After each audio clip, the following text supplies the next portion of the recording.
Stand clear of the closing doors, please.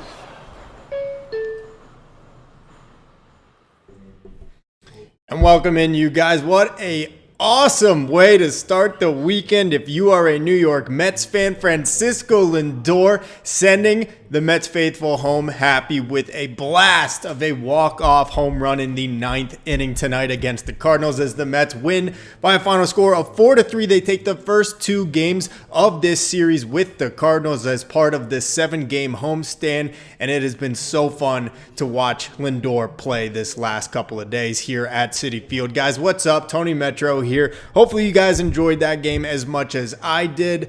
Awesome way to kick off the weekend, like I said. Let's get into it. Let's get these highlights up here. But if you guys are new to the channel, be sure to subscribe so you know when I'm going live or when I'm posting pre-series previews or anything like that. Daily Mets content on my channel. And you can also catch me on Twitter, TikTok, Instagram, all those different avenues. But wow, what a game. I mean, this was sweet. It was actually a final of 5-4. I apologize. I made a mistake. It's on me, culpa mia. But either way, it's a Mets walk-off win thanks to Lindor. So let's get into it. David Peterson making the start for the Mets tonight and honestly pitched pretty well. You know, he gives up 2 runs. The Mets offense looking kind of dormant in the early going, obviously. You know, you get the Pete Alonso triple in the first inning. Jesse Winker can't bring him home to score. The Cardinals come right back. They get their first run in the second, and then they tack on another in the fourth to take a 2-0 lead until the 5th inning. Tyrone Taylor with an RBI triple in the right center field. And then what I thought was so awesome, the standing ovation from the Mets fans at Citi Field to bring Juan Soto some energy. And he delivers with an RBI single to right to tie this ball game up. That was awesome to see. I mean, like, we've done this before, you know, we've like done that for Lindor and we've seen other teams do it for their players. And I really hope this gets Juan Soto going because, look, like it or not, we're stuck with this guy for 15 years. And that's only a negative fan that would think that. We get this guy for 15 years. He's going to turn it around, but we got to be behind him. And it's been a little rough in the beginning, but super cool to see him come through. Jonathan, what's up, man? So glad you're in the stream as always. MVP is Lindor, but Citi Field was rocking. I felt the walk-off win in my bones. The fans did crush it, no doubt, man. That was awesome. I was lucky enough to go to opening day this year and to the second game at Citi Field of the season against the Blue Jays when Lindor had another walk-off, a sacrifice fly. And the Citi Field crowd has been amazing this year. I mean, you can hear it through the TV. You can hear it through the radio on Howie Rose's call. Mets fans are there. They're packing the building. They are into it. And they should be because we've got an amazing owner that is invested in this team from top to bottom. I mean, from facilities people to analytics people to obviously the players. And we have a team to be proud of, and it's super fun. But getting back to this game, obviously, we know Luis Torrens coming up with a clutch RBI double to give the Mets the lead in the bottom of the 8th, 4-3. Huascar Brazoban on for his second career save opportunity after locking it down against Miami earlier in the year. And unfortunately, Brazoban giving a leadoff home run to Brendan Donovan down the right field line, just barely staying fair and hitting the foul pole. You know, Brazoban's been so solid this year that you can't even fault him. And guess what? Love to see it. He comes back. He strikes out the next 3 batters. He gives the Mets an opportunity in the top half of the ninth, and they don't waste any time. Francisco Lindor launching that ball to right field. I said as soon as it went off the bat, Lindor won it. Lindor won it. And you didn't even have to watch, but obviously you did because that was so much fun to watch. I mean, Citi Field was going absolutely bonkers. Steve Gelbs, it was an okay call. It wasn't the best call, but he's working on it, right? He's working on it. What did you guys think of Steve Gelbs on play-by-play tonight? I really got to say, not a huge fan, but he's working and he's trying to get better. But would have loved to have Gary Cohen on that for what could be one of the more memorable calls of the Francisco Lindor era. But regardless, I'll take the 5-4 win for the Mets as they move to 13-7 on the season. They will remain in first place. The Phillies also winning this evening, so we won't gain any ground on them, but we obviously won't lose any either, and that's great news with them coming into town beginning on Monday for a 3-game set. So really pumped about it. What is your guys' biggest takeaway from this game? What were you guys most excited for outside of the Lindor home run? Of course, we know that. For me, like I said, it's Juan Soto. It's Juan Soto getting the standing ovation from the Citi Field crowd and then delivering that scorching RBI single into right field. I really hope that this is what's going to get him going. If there's anything I could change about this game, the only thing would be that it have been Soto hitting that walk-off bomb. I mean, don't get me wrong, I love Lindor, but Soto obviously needs that Citi Field moment still to feel like he's a Met. It's going to come one of these days, and I think sooner than later. But regardless, so happy to see Soto deliver on that one. Really just great afternoon or great evening for the Mets. I mean, the bullpen even did their job for the most part. Obviously, Huascar Brazoban had that hiccup in the 9th inning, but for the most part, another solid performance out of them, and especially Max Kranick. 1 2/3 innings of perfect pitching. He strikes out 2 batters, doesn't allow a batter to reach base. No walks, no hits. Kranick has been an absolute godsend for this bullpen. I am so pumped about it and so happy for him. The kid that grew up a Mets fan. He started with Pittsburgh. He had injuries. The Mets didn't take him on the team last year. They were trying to make him into a reliever. He was refusing at first, and now look at him. He's come around, and he is one of the most important pieces in this Mets bullpen. You had Ryan Stanek come in throwing heat. I did not know Stanek could still touch 99. When I heard Howie Rose say that on the radio call tonight, I was like, damn. Old head still got it. I was really, really impressed to hear he was still delivering gas like that. He had 1 strikeout. And then Brazoban, like we said, he obviously gives up the game-tying home run in the 9th. But for him to bounce back, strike out the next 3 batters the way that he did, give the Mets a chance to come back and win it in the 9th, that was huge. You actually even heard it on the post-game recap with Gary Apple. He said, Carlos Mendoza actually had said it last year, Brazoban, really emotional guy, apparently wears his emotions on his sleeve, and he would get really bent out of shape when he didn't perform and get the job done.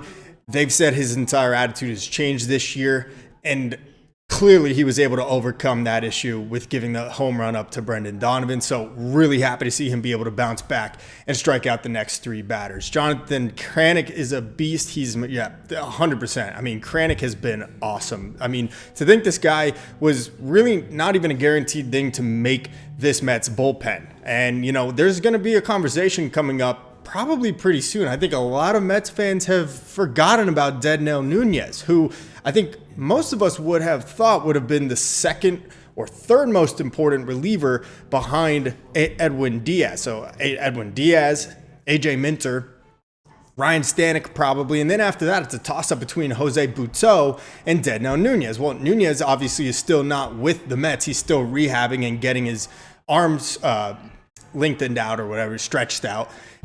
I mean, there's going to come a point where Nunez is healthy, and we got to make decisions because Huascar Brazoban, who again was also not a guarantee to be in this bullpen for the opening day roster, has been pitching fantastic, outside of course, the blemish tonight. But Max Kranick has been great too. So what are they going to do when these guys come back? And let's also not forget, we got the report today, Frankie Montas is throwing from 90 feet. He's still expected to be coming back in, I'd say late May, early June, and the same with Sean Manaea. So that's going to push at least Griffin Canning or Tyler McGill out of the rotation and into the bullpen. And Paul Blackburn is also doing his rehab assignment, coming back from his knee inflammation. The Mets getting healthy is a blessing, and you can never have too much pitching depth. It's going to be a numbers crunch, though. I mean, not all those guys are able to be optioned to the minor leagues. In fact, I believe Tyler McGill is the only pitcher out of those guys I mentioned, along with Kranick, to be optioned down to the minors. So it's going to be really interesting to see how the Mets end up handling the rotation and the bullpen as they continue to get more healthy. But biggest thing, they're performing right now. Max Kranick has been absolutely awesome. Yeah, Nunez was with the Mets last year. He was really solid. I'm thinking he's going to probably be back in the next 2 to 3 weeks if everything's going right. I haven't seen him on any type of minor league rehab assignment to this point yet, but that's what the plan was, to let him do some extended spring training and get stretched out. So it's going to be really interesting to see how that all works, but the Mets bullpen ERA has got to be tops in the majors still, or at least at the very top. I mean, they have been really good outside of a couple little rough patches for Edwin Diaz, and in that Oakland and in that Minnesota Twins series, they have been really, really solid here so far in 2025. So team ERAs for Major League Baseball this year, in all of baseball, we don't want just the National League, still tops in the majors. Mets are still the best pitching team in baseball, 2.39 ERA. Second best team are the Padres. They're at 2.71, so about 3.3 runs higher. So, I mean, it's a testament to David Stearns. It's a testament to him finding diamonds in the rough, people that he knows has the talent that's just kind of not been uncovered yet, and the Mets pitching lab that just continues to uncover new gems for this Mets pitching staff. It has been so much fun to watch. So, guys, what do you think? Are the Mets going to take 3 out of 4 this weekend? Are they going for the sweep on Sunday? We got Kodai Senga lined up tomorrow. We got Clay Holmes on Sunday. The pitching matchups, for the most part, favor us from this point out. They got through Miles Michaelis. They got through what's his name the other day, but they do also still have to go up against Sonny Gray potentially this weekend. So that might be a little bit of a difficult task. He's been pretty solid for the Cardinals so far this year. Let me know in the comment section below. How's the rest of this series going to go? At the very least, the Mets have guaranteed a split with 2 really nice victories. Yesterday was a neat and tidy one. They win 4-1. They play smooth in the field. You get a Mark Vientos home run yesterday. Today, obviously a little bit more dramatic. They come back from down 2-0. They come back from down 3-2. They take a 4-3 lead in the 8th. And then, of course, Lindor with the theatrics, the cinematic walk-off home run to lead off the bottom of the 9th. I am so pumped. It has been so fun to watch Lindor play at Citi Field. I said it in my pre-series preview video.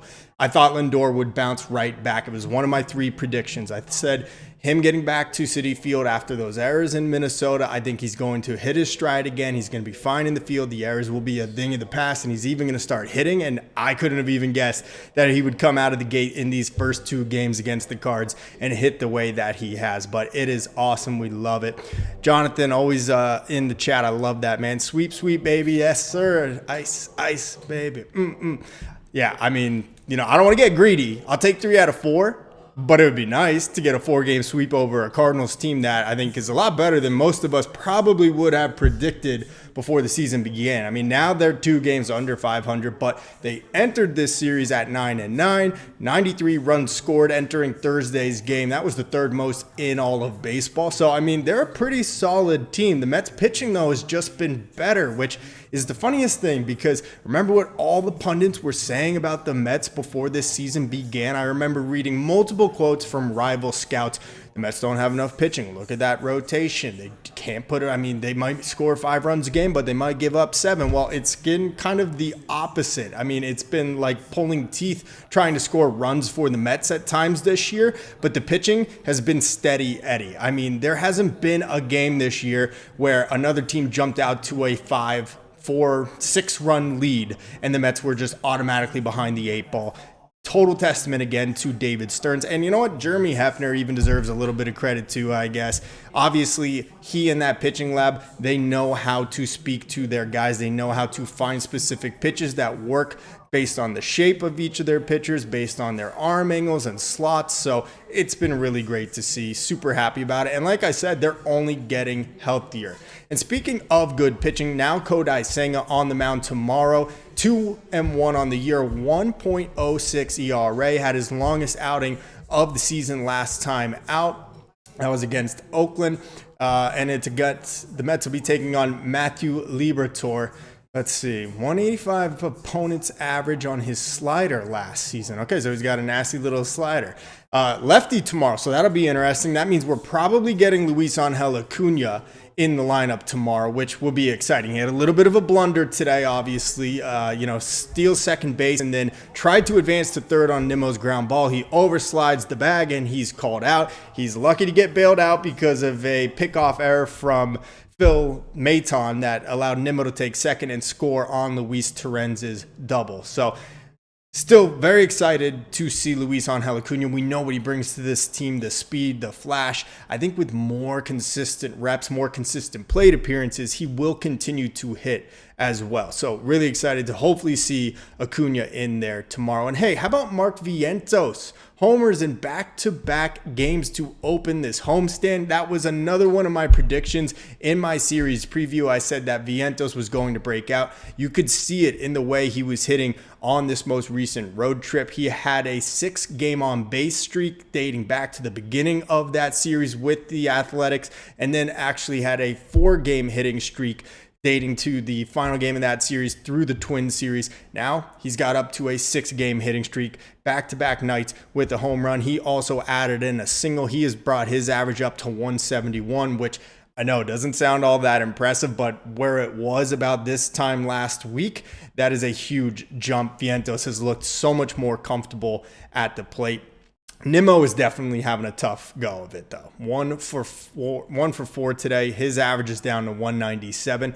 Am I worried about Nimmo? I don't know. I think he's going to find it. I think he's had some slow starts in the past and usually will find his groove. He's a little streaky. We know that. He could be on for about a month and then off for a month. So I'm going to give it some time before I officially start freaking out on Brandon Nimmo. But let's face it, the reality is, even though we remember him as this baby face out of Cheyenne, Wyoming from, high school draft pick, he's a little bit older now.